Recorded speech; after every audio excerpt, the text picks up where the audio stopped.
So hello ಸ್ನೇಹಿತರೆ, ಎಲ್ಲರಿಗೂ ಮತ್ತೊಂದು ವಿಡಿಯೋಗೆ ಸ್ವಾಗತ. ಸೊ ಇದು ಬಂದುಬಿಟ್ಟು ನಾನು ಆಕ್ಸಿಡೆಂಟ್ ಆಗಿದ್ದು second video, like next video. Actually ನಾನು ರಾಯಲ್ ಎನ್ಫೀಲ್ಡ್ ಶೋರೂಮಲ್ಲಿದ್ದೀನಿ. ಗಾಡಿ ಕೊಟ್ಟು ಸಮ್ 28 ಡೇಸ್ ಏನೋ ಆಗಿದೆ. ಅದಾದಮೇಲೆ ನನಗೆ ಗಾಡಿ ಸಿಕ್ಕಿದೆ, ಅಲ್ಲಿ ನಿಂತಿದೆ ನೋಡಿ ಗಾಡಿ. So that is my bike. ಏನೇನು ಚೇಂಜಸ್ ಆಗಿದೆ, ಎಷ್ಟು ಖರ್ಚಾಗಿದೆ, ಇನ್ಶೂರೆನ್ಸ್ ಹೇಗೆ ಕ್ಲೇಮ್ ಮಾಡಿದೆ, ಎಲ್ಲ ಈ ವಿಡಿಯೋದಲ್ಲಿ ಕವರ್ ಮಾಡ್ತೀನಿ. ಕೊನೆ ತನಕ ನೋಡಿ, ಈ ವಿಡಿಯೋ ತುಂಬ ಹೆಲ್ಪ್ಫುಲ್ ಆಗುತ್ತೆ ಅನ್ಕೊತೀನಿ ನಿಮಗೆ. So stay tune. ಇವಾಗ ಬೈಕ್ ತೋರಿಸ್ತೀನಿ, ಬನ್ನಿ ಏನೇನು ಚೇಂಜಸ್ ಆಗಿದೆ ನೋಡೋಣ. ಸೊ 28 ಡೇಸ್ ಆದಮೇಲೆ ನಾನು ಮತ್ತು ನನ್ನ ಗಾಡಿ ಮೀಟ್ ಮಾಡ್ತಾ ಇದ್ದೀವಿ after a long time. So basically ಏನಾಗಿತ್ತು ಅಂದರೆ accidentally, let me show you guys. So ಇದೇನು ಮೀಟ್ರ್ ಕಾಣಿಸ್ತಿದೆ ಅಲ್ಲ, ಈ ಮೀಟ್ರ್ ಫುಲ್ ಎಗ್ರೋಗಿತ್ತು. ಇದು ಮೀಟ್ರ್ ಚೇಂಜ್ ಮಾಡಿದ್ದಾರೆ, ಇದು ಹಾಗೆ ಇಟ್ಟಿದ್ದಾರೆ. ಐ ಡೋಂಟ್ ನೋ ವೈ, ಇದಷ್ಟೇ ರಿಪ್ಲೇಸ್ ಆಗಿದೆ. ಆ್ಯಂಡ್ ಮುಂದ್ಗಡೆ ಹೆಡ್ಲೈಟ್ ಕೂಡ ಚೇಂಜ್ ಆಗಿದೆ. ವಿಂಡ್ಶೀಲ್ಡ್ ಬೇಡ, ವಿಂಡ್ಶೀಲ್ಡ್ ತೆಗಿಸ್ತೀನಿ, ಬಿಕಾಸ್ ವಿಂಡ್ಶೀಲ್ಡ್ ಆಲ್ರೆಡಿ ನನ್ನ ಹತ್ರ ಇದೆ. ನನಗೆ ಏನಕ್ಕೆ ಹಾಕಿದ್ರು ಗೊತ್ತಿಲ್ಲ, ಎಸ್ಟಿಮೇಷನಲ್ಲೂ ಇರಲಿಲ್ಲ windshield, but I will tell them to remove this. ಆಮೇಲೆ ಇದು ಸೈಡ್ ಗ್ರ್ಯಾಬ್ ರೇಲ್ ಇದು ಫುಲ್ ಚೇಂಜ್ ಆಗಿದೆ. ಮತ್ತು ಇದು ಫೋರ್ಕ್ ಪೈಪ್ ಇದೆಲ್ಲ, ಫೋರ್ಕ್ ಪೈಪು ಫುಲ್ ರಿಪ್ಲೇಸ್ ಆಗಿದೆ. And one more thing, T stem ಇದೆ ನೋಡಿ ಇಲ್ಲಿ, ಈ ಟೀ ಸ್ಟೆಮು ಫುಲ್ ಚೇಂಜ್ ಆಗಿದೆ. ಫುಲ್ ಗ್ರೀಸ್ ಮಾಡಿದ್ದಾರೆಲ್ಲ ಓಪನ್ ಮಾಡಿ. ಮತ್ತು ಮುಂದ್ಗಡೆ ಮಡ್ಗಾರ್ಡು ಇದನ್ನು ಚೇಂಜ್ ಮಾಡಿಸಿದ್ದೀನಿ, ಫುಲ್ ಸ್ಕ್ರ್ಯಾಚಸ್ ಆಗಿತ್ತು. ಆ್ಯಂಡ್ ವಾಟ್ ಎಲ್ಸ್, ಅಷ್ಟೇ ಗೈಸ್, ಇನ್ನೇನು ಎಫೆಕ್ಟ್ ಆಗಿಲ್ಲ. ಮುಂದ್ಗಡೆ ಈ ಪಾರ್ಟ್ ಅಷ್ಟೇ ಎಫೆಕ್ಟ್ ಆಗಿತ್ತು. ಆ್ಯಂಡ್ ಆಲ್ಸೋ ಇದು ಕೂಡ ಫುಲ್ ಬೆಂಡ್ ಆಗಿತ್ತು, ಇದೆಲ್ಲ ಸ್ವಲ್ಪ ಲೂಸ್ ಇದೆ, ಎಲ್ಲ ಟೈಟ್ ಮಾಡಿಸ್ಬೇಕು. And about the crash guard actually saved half of my bike, like crazy. ಹಿಂದ್ಗಡೆ ಪಾರ್ಟಿಗೆ ಏನೂ ಆಗಿಲ್ಲ, ಜಸ್ಟ್ ಮುಂದ್ಗಡೆ ಅಷ್ಟೇ ಎಫೆಕ್ಟ್ ಆಗಿದ್ದು. ಇದು ಫುಲ್ ಬೆಂಡ್ ಆಗಿದೆ ನೋಡಿ, it's almost touching this. Actually Auto Engina is very kind to send me left crash guard. ಅವ್ರು ಕಳಿಸಿದ್ದಾರೆ, ನಾನು ಮನೆಗೆ ಹೋಗ್ಬಿಟ್ಟು ಈ ಕ್ರ್ಯಾಶ್ ಗಾರ್ಡ್ ಚೇಂಜ್ ಮಾಡಬೇಕು. ಸೊ ಅವ್ರು ಜಸ್ಟ್ ಈ ಬಾಡಿ ಕಳಿಸಿದ್ದಾರೆ, ಇದು ನಾನು ಅದಕ್ಕೆ ಹಾಕಿಬಿಟ್ಟು ಆ್ಯಂಡ್ ನಟ್ ಬೋಲ್ಟೆಲ್ಲ ಕೂರಿಸಿ ಕ್ರ್ಯಾಶ್ ಗಾರ್ಡ್ ಫಿಟ್ ಮಾಡಬೇಕು. ರೈಟ್ ಸೈಡ್ ಬಿದ್ದಿಲ್ಲ ಅಲ್ಲ, ಲೆಫ್ಟ್ ಸೈಡ್ ಬಿದ್ದಿದೆ ಗಾಡಿ ನೋಡಿ, ಇಲ್ಲೆಲ್ಲ ಫುಲ್ ಊಷ್ಟಾಗಿಬಿಟ್ಟಿದೆ. ಸೊ ಇದೆಲ್ಲ ಇವರೇನೂ ಟೈಟ್ ಮಾಡಿಲ್ಲ. ಆ್ಯಂಡ್ ಆಲ್ಸೋ ಹ್ಯಾಂಡಲ್ ನೋಡಿ, ಲೆಫ್ಟ್ ಸೈಡ್ ಮೂವ್ ಆಗಿದೆ ಫುಲ್ ಹ್ಯಾಂಡಲ್, ಅಷ್ಟು ಫೋರ್ಸ್ ಆಗಿ ಬಿದ್ದಿದೆ. ಇದು ಮೋಸ್ಟ್ ಆಫ್ ದ ಫೋರ್ಸ್ ಬಂದುಬಿಟ್ಟು ಈ ಹ್ಯಾಂಡಲ್ ಮೇಲೆ ಮತ್ತು ಕ್ರ್ಯಾಶ್ ಗಾರ್ಡ್ ಮೇಲೆ ಬಿದ್ದಿದೆ. ಆ್ಯಂಡ್ ಬೇರೆ ಏನೂ ಡ್ಯಾಮೇಜಸ್ ಆಗಿಲ್ಲ. ನೀವು ನೋಡ್ತಾ ಇರೋಂಗೆ ಗಾಡಿ ಫುಲ್ ರೆಡಿ ಆಗಿದೆ. ಇವಾಗ ಕಲೀಲ್ ಅವ್ರು ಬಂದುಬಿಟ್ಟು ನಮಗೆ ಗಾಡಿ ಡೆಲಿವರಿ ಕೊಡಬೇಕು. ಆ್ಯಂಡ್ ಆಲ್ಸೋ ಇದೆಲ್ಲ ತೆಗ್ದಿದ್ದಾರೆ ಇವರು. ನಾನು ಬಂದು ನೋಡ್ತೀನಿ, ಇದಿಲ್ವೇ ಇಲ್ಲ, ಕೇಳ್ತೀನಿ ಸರ್ ಎಲ್ಲಿದೆ ಸರ್ ಇದು ಅಂದರೆ, ಸರ್ ಬಂದಾಗ ಇರಲಿಲ್ಲ ಸರ್ ಅಂತ. ಆಮೇಲೆ ಫೋಟೋ ತೋರಿಸಿದಾಗ ಇದೆ ಅಲ್ಲ ಅಂದ್ಬಿಟ್ಟು ರೇರ್ ಬ್ರೇಕ್ ಪ್ಯಾಡು ಚೇಂಜ್ ಮಾಡಿದಾರಂತೆ, ಇನ್ನೇನು ಮಾಡಿದಾರೋ ಗೊತ್ತಿಲ್ಲ. ಆ್ಯಂಡ್ ಇದು ಕೂಡ ಬೋಲ್ಟ್ಸ್ ಇಲ್ಲ, lol, no bolts only bro. What else, ನಾನು ಇದೇ ವಿಡಿಯೋದಲ್ಲೆಲ್ಲ ಕ್ಯಾಪ್ಚರ್ ಮಾಡ್ಕೊಂಡ್ಬಿಡ್ತೀನಿ. ಆಮೇಲೆ ಏನಾದರೂ ಮಿಸ್ ಆದರೆ ಐ ಕ್ಯಾನ್ ಆಸ್ಕ್ ದೆಮ್. ಇವಾಗ ಫಿಟ್ಟಿಂಗ್ ಎಲ್ಲ ಮಾಡ್ಸೋಣ. ಆ್ಯಕ್ಚುಲಿ ನಾನು ಹೆಲ್ಮೆಟ್ ತಂದಿಲ್ಲ, ಸೊ ಗೋಪ್ರೋ ವ್ಯೂ ಬಂದುಬಿಟ್ಟು ಸ್ವಲ್ಪ ಹೊತ್ತಾದಮೇಲೆ ನೋಡ್ತೀರಾ ನೀವು. ಆ್ಯಂಡ್ ಮೋರ್ ಓವರ್ ಬಿಲ್ಲಿಂಗ್ ಎಲ್ಲ ಎಷ್ಟಾಗಿದೆ, ಇನ್ಶೂರೆನ್ಸ್ ಎಷ್ಟು ಕ್ಲೇಮ್ ಆಗುತ್ತೆ ಎಲ್ಲ ನಾನು ಮುಂದೆ ಹೇಳ್ತಾ ಹೋಗ್ತೀನಿ. ಸೊ ಫಸ್ಟು ಇದೆಲ್ಲ ಫೈನಲೈಸ್ ಮಾಡ್ಕೊಂಬಿಡೋಣ, then let's meet again. Bye. So ಸ್ನೇಹಿತರೆ, ಇವಾಗ ಶಿವಮೊಗ್ಗದಿಂದ ಬಾಣಾವರ ಹೊರಡ್ತಾ ಇದ್ದೀನಿ. ಆ್ಯಕ್ಚುಲಿ ನನ್ನ ಕಂಪ್ನಿಗೆ ನಮ್ಮಮ್ಮ ಬಂದಿದ್ದಾರೆ. ಸೊ ಸ್ವಲ್ಪ ಕೆಲಸ ಇತ್ತು ಶಿವಮೊಗ್ಗದಲ್ಲಿ, ಆ್ಯಂಡ್ ಗಾಡಿನೂ ತೊಗೊಂಡೋಗ್ಬೇಕಿತ್ತಲ್ಲ. ಸೊ ಅದೆಲ್ಲ ಮುಗಿಸ್ಕೊಂಡು we are going to Banavara now. I am very happy. ಎಷ್ಟೊಂದು ದಿವಸ ಆದಮೇಲೆ ನಾನು ಗಾಡಿ ನೋಡ್ತಾ ಇದ್ದೀನಿ. ಏನೋ ಚೆಕ್ ಮಾಡ್ತಾವ್ರೆ, ಸಮಥಿಂಗ್ಸ್ ಹ್ಯಾಪ್ನಿಂಗ್.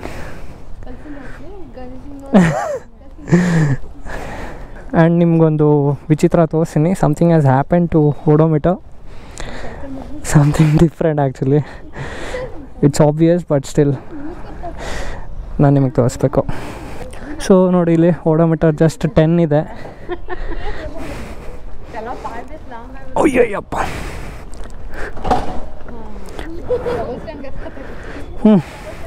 ಸರಿ ಮಾಮಿ ಬಾಯ್, ಮೋಹಿತ್ ಬಾಯ್, ಮಾನ್ಸಿ ಬಾಯ್, ಲೆಟ್ಸ್ ಗೋ. ಸೊ ಓಡೋಮೀಟ್ರಲ್ಲಿ ಏನೇನು ಚೇಂಜ್ ಆಗಿದೆ ಅಂದರೆ ನೋಡಿ, ಓಡೋಮೀಟರ್ 10 ಇದೆ, 0 ಇಂದ ಸ್ಟಾರ್ಟ್ ಆಗಿದ್ದು. ಆ್ಯಂಡ್ ಗೇರ್ ಬಂದುಬಿಟ್ಟು ಇಲ್ಲಿ ತೋರಿಸ್ತಾ ಇದೆ, ಬಿಕಾಸ್ ಇದೇನು ಹಾಕಿದ್ದಾರೆ meter, this is 2022 models meter. ಇದು ಕಾನ್ಸೆಪ್ಟ್ ಎಲ್ಲ ಫುಲ್ ಚೇಂಜ್ ಮಾಡಿದ್ದಾರೆ. Like T stem full change ಆಗಿದೆ ಅಂದರೆ ಡೆಫಿನೆಟ್ಲಿ ಕಾನ್ಸೆಪ್ಟ್ ಫುಲ್ ಚೇಂಜ್ ಇದೆ. ಆ್ಯಂಡ್ ಗ್ರೀಸಿಂಗ್ ಎಲ್ಲ ಮಾಡಿದ್ದಾರೆ, ಫುಲ್ ಕಂಪ್ಲೀಟ್ ನ್ಯೂ ಮಾಡಿದ್ದಾರೆ. ಆ್ಯಂಡ್ ಇನ್ಶೂರೆನ್ಸ್ ಬಂದುಬಿಟ್ಟು ಹೇಳ್ತೀನಿ ಅದು. ಹಲೋ ಸ್ನೇಹಿತರೆ, ಎಲ್ಲರಿಗೂ ಮತ್ತೊಂದು ವಿಡಿಯೋಗೆ ಸ್ವಾಗತ. ಮತ್ತೊಂದು ವಿಡಿಯೋಕ್ಕಿಂತ ಇದು continuation video of previous video ಅಂತಲೇ ಹೇಳ್ಬೋದು. ಸೊ ನಾನು ಇನ್ಶೂರೆನ್ಸ್ ಹೇಗೆ ಕ್ಲೇಮ್ ಮಾಡಿದೆ ಅನ್ನೋದ್ರ ಬಗ್ಗೆ ಹೇಳ್ತೀನಿ. It was a hectic process. ಅದು ಏನು ಮಾಡಿದೆ, ಹೇಗೆ ಕ್ಲೇಮ್ ಮಾಡಿದೆ, ಎಷ್ಟು ಅಮೌಂಟ್ ಬಂತು ಎಲ್ಲ ನಾನು ತಿಳಿಸ್ತೀನಿ ನಿಮಗೆ. ಸೊ ಫಸ್ಟ್ ಏನಾಯ್ತು ಅಂದರೆ 8th ಆಕ್ಸಿಡೆಂಟ್ ಆಯಿತು, 9th ಹೋಗ್ಬಿಟ್ಟು ಗಾಡಿ ಸಬ್ಮಿಟ್ ಮಾಡಿದೆ. ಗಾಡಿ ಸಬ್ಮಿಟ್ ಮಾಡೋಕ್ಕಿಂತ ಮುಂಚೆ ಅವರು insurance like I call the Royal Enfield. First accident ಆದಮೇಲೆ we have to call the Royal Enfield guys. Royal Enfield ಅವ್ರಿಗೆ ಕಾಲ್ ಮಾಡಿದ್ಮೇಲೆ ಅಲ್ಲಿ ಇನ್ಶೂರೆನ್ಸ್ಗೆ ಅಂತ ಒಂದು ಪರ್ಸನ್ ಇರ್ತಾರೆ. ಅವರು ಪಿಕಪ್ ಮಾಡಿದ್ರು ಫೋನ್ನ, ಅವರು ಫೋಟೋಸ್ ಕಳ್ಸಕ್ಕೆ ಹೇಳಿದ್ರು ಏನೇನು ಡ್ಯಾಮೇಜ್ ಆಗಿದೆ, ಹೇಗೆ ಡ್ಯಾಮೇಜ್ ಆಯಿತು, ಎಲ್ಲಿ ಡ್ಯಾಮೇಜ್ ಆಯಿತು ಎಲ್ಲ ಕೇಳ್ತಾರೆ. We have to give that information. ಅದಾದ್ಮೇಲೆ ಗಾಡಿ ಸೀದಾ ರಾಯಲ್ ಎನ್ಫೀಲ್ಡ್ ಸರ್ವಿಸ್ ಸೆಂಟರ್ಗೆ ತೊಗೊಂಡೋದೆ. That is in Shivamogga service ಸೆಂಟ್ರಲ್ಲಿ ನಾನು ಸರ್ವಿಸ್ ಮಾಡಿಸಿದ್ದು because it was near to me. So bike ಕೊಟ್ಟಾದ್ಮೇಲೆ ಅವರು ರಾಯಲ್ ಎನ್ಫೀಲ್ಡ್ ಅವ್ರು ಚೆಕ್ ಮಾಡಿದ್ರು. ಲಿಬರ್ಟಿ ಇನ್ಶೂರೆನ್ಸ್ ಇದ್ದಿದ್ದು ಆ್ಯಕ್ಚುಲಿ ನಂದು ಪ್ರೀವಿಯಸ್ ಆಗಿ. ಸೊ ನಾನು ಸೆಕೆಂಡ್ ಇಯರ್ ಇನ್ಶೂರೆನ್ಸ್ಗೆ ಟೈಮ್ ಇರಲಿಲ್ಲ ಅಂತ SBI ಜನರಲ್ ಇನ್ಶೂರೆನ್ಸ್ ತೊಗೊಂಡಿದ್ದೆ. ಆ್ಯಕ್ಚುಲಿ SBI ಜನರಲ್ ಇನ್ಶೂರೆನ್ಸ್ಗೆ ಕ್ಯಾಶ್ಲೆಸ್ ಇಲ್ಲ. ಸೊ ಆ್ಯಂಡ್ ಆಲ್ಸೋ ಅದು ಅವ್ರದ್ದು ಟೈಅಪ್ ಆಗಿಲ್ಲ. ನಾನೇ ಪರ್ಚೇಸ್ ಮಾಡಿದ್ರಿಂದ ಪಾಲಿಸಿ ಬಜಾರಿಂದ ನಾನೇ ಫೋನ್ ಮಾಡಿ ನಾನೇ ಇಂಟಿಮೇಟ್ ಮಾಡಬೇಕು ಕ್ಲೇಮ್ನ. ಹಾಗಾಗಿ ನಾನು ಡೈರೆಕ್ಟ್ SBI ಇನ್ಶೂರೆನ್ಸಿಗೆ ಫೋನ್ ಮಾಡಿದೆ. ಅವ್ರಿಗೆ ಹೀಗೆ ಆಕ್ಸಿಡೆಂಟ್ ಆಯಿತು, ಇದಿದ್ದು ನನ್ನ ಅಡ್ರೆಸ್ ಅಂತ ಎಲ್ಲ ಹೇಳಿ ಅವರೊಂದು ಕ್ಲೇಮ್ ನಂಬರ್ ಕೊಡ್ತಾರೆ. ಆ ಕ್ಲೇಮ್ ನಂಬರ್ ನಮ್ಮ ರಾಯಲ್ ಎನ್ಫೀಲ್ಡ್ ಸರ್ವಿಸ್ ಸೆಂಟ್ರಿಗೆ ಕೊಡಬೇಕು. ಅವರು ಒಂದು ಫಾರ್ಮ್ ರೆಡಿ ಮಾಡಿಬಿಟ್ಟು ಕೊಡ್ತಾರೆ. We have to just sign that. ಅದಾದಮೇಲೆ ಇಟ್ಸ್ ಡನ್. ಅವ್ರು ಅಂತಾರೆ 2 weeks ಆದಮೇಲೆ ಗಾಡಿ ಸಿಗುತ್ತೆ ಅಂತ. But it's not the case. Actually 1 week ಆಯಿತು. 1 week ಆದಮೇಲೆ ನಾನು ಇನ್ಶೂರೆನ್ಸ್ ರೀಜನ್ ಇನ್ಶೂರೆನ್ಸ್ ಇರ್ತಾರೆ ಬೇರೆಯವರು, ಲೈಕ್ ಶಿವಮೊಗ್ಗದಲ್ಲಿ ಒಬ್ರು ಸ್ಪೆಸಿಫಿಕ್ SBI ಜನರಲ್ ಇನ್ಶೂರೆನ್ಸ್ಗೆ ಅಂತಾನೆ ಒಂದು ಪರ್ಸನ್ ಇರ್ತಾರೆ. ಅವರಿಗೆ ಕಾಂಟ್ಯಾಕ್ಟ್ ಮಾಡಬೇಕು. ಕಾಂಟ್ಯಾಕ್ಟ್ ಮಾಡಿ ವರ್ಕ್ ಆರ್ಡರ್ ಪ್ರೋಸೆಸ್ ಮಾಡೋಕ್ಕೆ ಹೇಳಬೇಕು. ಅದೆಲ್ಲ ನಾನೇ ಮಾಡಬೇಕು ಬಿಕಾಸ್ ನಾನು ಪಾಲಿಸಿ ಬಜಾರಿಂದ ಇನ್ಶೂರೆನ್ಸ್ ನಾನು ತೊಗೊಂಡೆ ಅಲ್ವಾ. ಇಫ್ ನೀವು ರಾಯಲ್ ಎನ್ಫೀಲ್ಡ್ ಕಡೆಯಿಂದ ತೊಗೊಂಡ್ರೆ ಪ್ರೋಸೆಸ್ ಆಲ್ಮೋಸ್ಟ್ ಎಲ್ಲ ಅವರೇ ಮಾಡ್ತಾರೆ, ನಿಮ್ದೇನು ಕೆಲಸ ಇರಲ್ಲ. ಬಟ್ ಇಲ್ಲಿ ಹಾಗಿರಲಿಲ್ಲ, ನಾನೇ ಎಲ್ಲ ಕ್ಲೇಮ್ ಇಂಟಿಮೇಟ್ ಮಾಡಬೇಕಿತ್ತು. ಸೊ ಅವ್ರಿಗೆ ವರ್ಕ್ ಆರ್ಡರ್ ಪ್ರೋಸೆಸ್ ಮಾಡೋಕ್ಕೆ ಹೇಳಿ ಆಮೇಲೆ ರಾಯಲ್ ಎನ್ಫೀಲ್ಡ್ ಅವರು ಪಾರ್ಟ್ಸ್ ಎಲ್ಲ ತರಿಸಿದ್ರು. ಪಾರ್ಟ್ಸ್ ಎಲ್ಲ ತರಿಸಿ ಚೇಂಜ್ ಮಾಡೋಕ್ಕೆ the took around 28 days. Finally insurance ಅವನು ಕೂಡ he took around 1 week to process the work order. ನೋಡಿ ಎಷ್ಟು ಡಿಲೇ ಮಾಡ್ತಾರೆ. ನಾನು ಫಸ್ಟ್ ಡೇ ಕಾಲ್ ಮಾಡಿದಾಗ they have to just process the work order, but no 1 week delay ಮಾಡಿದ್ರು. ಅದಾದಮೇಲೆ 28th ಡೇಗೆ ನನಗೆ ಗಾಡಿ ಸಿಕ್ತು. ನೀವು ನೋಡಿದ್ರೆ ನಾನು ಸ್ಟಾರ್ಟಿಂಗ್ ಮಾತಾಡ್ತೀನಲ್ಲ, ಅದು 28 days ಆದಮೇಲೆ. ಸೊ ಅವತ್ತು 4th June. ಇನ್ನೊಂದೇನಂದರೆ ಈ ನಮ್ದೇನು Shivamogga Royal Enfield service centre ಇದೆಯಲ್ಲ, they are worst at generating bills. ನಾವು ಜನರಲ್ ಸರ್ವಿಸಿಗೆ ಹೋದಾಗಲೂ 3 to 4 hours ತೊಗೊತಾರೆ ಬಿಲ್ ಜನರೇಟ್ ಮಾಡೋಕ್ಕೆ. ನಮ್ಮ ಬ್ಯಾಂಗ್ಳೂರಲ್ಲಿ just 5 to 10 minutes. You won't believe this fact but it's true. And these people ಈ ಬಿಲ್ ಜನರೇಟ್ ಮಾಡೋಕ್ಕೆ they took 5 days, 5 freaking days. Like ನನಗೆ ವರ್ಡ್ಸೇ ಬರ್ತಾ ಇಲ್ಲ. ಅಲ್ಲಿ ಏನು ಬೈಬೇಕಾ, ಸುಮ್ಮನೆ ಇರಬೇಕಾ? ಈ ಇನ್ಶೂರೆನ್ಸ್ ಅವ್ರಿಗೆ ಇಲ್ಲ ಅಂದ್ರೆ minimum weekly 3 to 4 times phone ಮಾಡಿ ವರ್ಕ್ ಆರ್ಡರ್ ಪ್ರೋಸೆಸ್ ಮಾಡಿ ಕ್ಲೇಮ್ ಅಮೌಂಟ್ ಯಾವಾಗ ಬರುತ್ತೆ ಎಲ್ಲ ಕೇಳಿ ಸಾಕಾಗ್ಬಿಟ್ಟಿತ್ತು. ಅದ್ರ ಮೇಲೆ ಈ ರಾಯಲ್ ಎನ್ಫೀಲ್ಡ್ ಸರ್ವಿಸ್ ಸೆಂಟರ್ ಅವರು ಹೀಗೆ ಮಾಡ್ತಾರೆ. ಅದಾದಮೇಲೆ ಆ್ಯಕ್ಚುಲಿ ಇನ್ನೂ 1-2-3 ಪಾರ್ಟ್ಸ್ ಅವರು ನನಗೆ ಇನ್ಸ್ಟಾಲ್ ಮಾಡಿಕೊಟ್ಟಿಲ್ಲ. 500 kilometers ರೈಡ್ ಆದಮೇಲೆ ಬನ್ನಿ, ಒಂದು ಜನರಲ್ ಸರ್ವಿಸ್ ಇರುತ್ತೆ, ಅದಾದಮೇಲೆ ಆ ಟೈಮಲ್ಲಿ ಇನ್ಸ್ಟಾಲ್ ಮಾಡಿಕೊಡ್ತೀನಿ ಅಂತ ಅವರು ಹೇಳಿದ್ರು. ಸೊ ಗಾಡಿ ಎಲ್ಲ ಸಿಕ್ತು, ಲೈಫ್ ಸ್ವಲ್ಪ ಪೀಸ್ ಆಯಿತು. ಅದಾದಮೇಲೆ ಇವಾಗ ಇನ್ಶೂರೆನ್ಸ್ ಅಮೌಂಟ್ ಬರಬೇಕು. ಇನ್ಶೂರೆನ್ಸ್ ಅಮೌಂಟ್ ಕೊಡೋಕ್ಕೆ ಎಷ್ಟು ಆಟ ಆಡಿಸ್ತಾರಂದರೆ, I have literally called him a lot of times. Most of the times busy ಬರುತ್ತೆ. Sometime when he'll pick up the call, sir process ಆಗ್ತಾ ಇದೆ, ಸರ್ ವರ್ಕ್ ಆರ್ಡರ್ ಪ್ರೋಸೆಸ್ ಆಗ್ತಾ ಇದೆ, ಕ್ಲೇಮ್ ಅಮೌಂಟ್ ಬರುತ್ತೆ, ಹಾಗೆ ಹೀಗೆ ಅಂತ ಏನೇನೋ ರೀಸನ್ಸ್ ಹೇಳ್ತಾರೆ. ಟ್ಯೂಸ್ಡೇ ಒಳಗೆ ಬರುತ್ತೆ ಅಂತಾರೆ, ಸ್ಯಾಟರ್ಡೆ ಒಳಗೆ ಬರುತ್ತೆ ಅಂತಾರೆ. ಈ ಥರ ನನಗೆ 36 days ಆಟ ಆಡಿಸಿದ್ದಾರೆ. Literally it's 36 days. This is what happens when you are giving the bill and taking the amount back. By the way, ನಂದು Himalayan ಬಿಲ್ ಬಂದ್ಬಿಟ್ಟು ಅರೌಂಡ್ 30,000 ಖರ್ಚಾಯಿತು.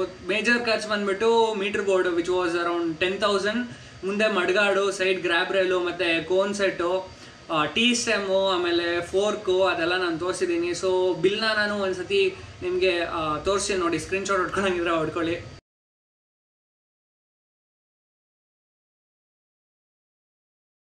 ಸೊ ಇಷ್ಟಿಷ್ಟು ಬಿಲ್ಲೆಲ್ಲ ಆಯಿತು. ಇನ್ಶೂರೆನ್ಸ್ ಅವರು ಮತ್ತೆ they ask me the hard copy of all my proof like Aadhaar card, PAN card, RC/DL, ಆಮೇಲೆ claim form with my signature, ಅದು hard copy ಬೇಕು. ಆಮೇಲೆ ಬಿಲ್ ವಿತ್ ಸಿಗ್ನೇಚರ್ ಅದೆಲ್ಲ ನಾನು ಅವರಿಗೆ ಕುರಿಯರ್ ಮಾಡಿದೆ. He was in Raichur somewhere. So ಅಲ್ಲಿ ತನಕ ಅವ್ನಿಗೆ ರೀಚ್ ಆಗೋಕ್ಕೆ ಒಂದು 3 days ಆಯಿತು.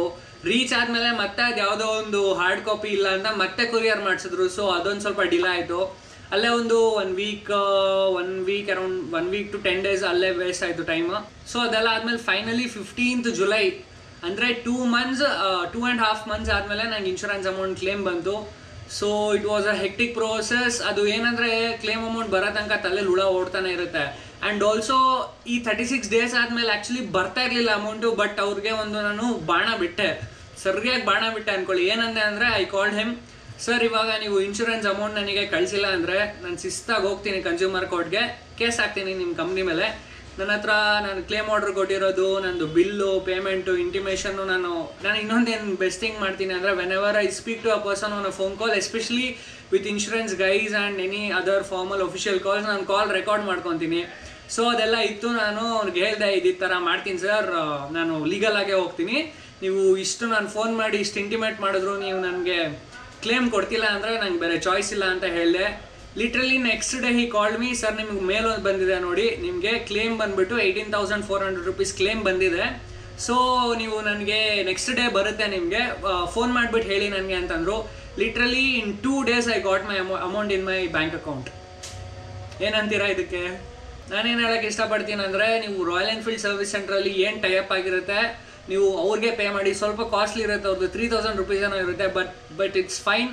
You pay them the money and they'll get it done for you. And also cashless ಆದರೆ ನಿಮಗೆ 20-30 days ಎಲ್ಲ ಗಾಡಿ ರೆಡಿ ಆಗುತ್ತೆ. ನಂದು ನೋಡಿ ಗಾಡಿ ಏನೋ ರೆಡಿ ಆಯಿತು 28 days, but insurance claim amount ಬರೋಕ್ಕೆ ಗಾಡಿ ರೆಡಿಯಾಗಿ 1.5 months ಆದಮೇಲೆ ಬಂತು. I mean total it was like 2.5 months since my bike got accident. So ಇದೇ ಥರ ನಂದು ಕ್ಲೇಮ್ ಸೆಟಲ್ ಆಗಿದೆ. ಹೋಪ್ಫುಲಿ ನಿಮಗೆ ಈ ವಿಡಿಯೋಯಿಂದ ಸ್ವಲ್ಪ ಇನ್ಫಾರ್ಮೇಷನ್ ಸಿಕ್ತು ಅನ್ಕೊತೀನಿ. ನನ್ನ ಎಕ್ಸ್ಪೀರಿಯನ್ಸಿಂದ ನಿಮಗೂ ಸ್ವಲ್ಪ ಐಡಿಯಾ ಬಂತು ಅಂತ ಅನ್ಕೊತೀನಿ. So this is the thing. Video ಇಷ್ಟ ಆದರೆ ಲೈಕ್ ಮಾಡಿ, ಶೇರ್ ಮಾಡಿ, ಸಬ್ಸ್ಕ್ರೈಬ್ ಮಾಡಿ. ಮತ್ತೆ ಮತ್ತೊಂದು ವಿಡಿಯೋದಲ್ಲಿ ಸಿಗೋಣ. Bye guys.